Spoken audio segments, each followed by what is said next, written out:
ত্রয়োদশ জাতীয় সংসদ নির্বাচন উপলক্ষে আখাউড়া স্থলবন্দর 2 দিন বন্ধ থাকবে। তবে পাসপোর্টধারী যাত্রীদের চলাচল বন্ধ থাকবে ভোটের একদিন। 10 ফেব্রুয়ারি মঙ্গলবার বিকালে বিষয়টি নিশ্চিত করেছেন আখাউড়া স্থলবন্দর C&F অ্যাসোসিয়েশনের ভারপ্রাপ্ত সভাপতি নেসারউদ্দিন ভূঁইয়া।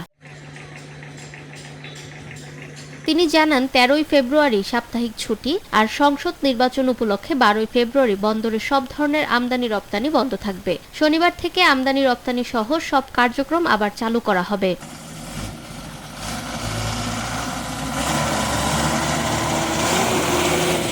আখাউড়া স্থলবন্দর কাস্টমসের রাজস্ব কর্মকর্তা জসিমউদ্দিন জানান, নির্বাচন উপলক্ষে সরকারের নির্দেশনা মোতাবেক বৃহস্পতিবার শুল্ক স্টেশন সহ বন্দরের আমদানি রপ্তানি বন্ধ থাকবে। আখাউড়া স্থলবন্দর ইমিগ্রেশনের ভারপ্রাপ্ত কর্মকর্তা ওসি আব্দুস সাত্তার জানান, নির্বাচনের জন্য ইমিগ্রেশন বন্ধ থাকবে শুধুমাত্র ভোটের দিন ভোর 6টা থেকে পরদিন ভোর 6টা পর্যন্ত। এছাড়া অন্যান্য দিনে পূর্বের মতোই পাসপোর্টধারী যাত্রীদের যাতায়াত চালু থাকবে। নিরপেক্ষ, সত্য প্রকাশে আপোষহীন।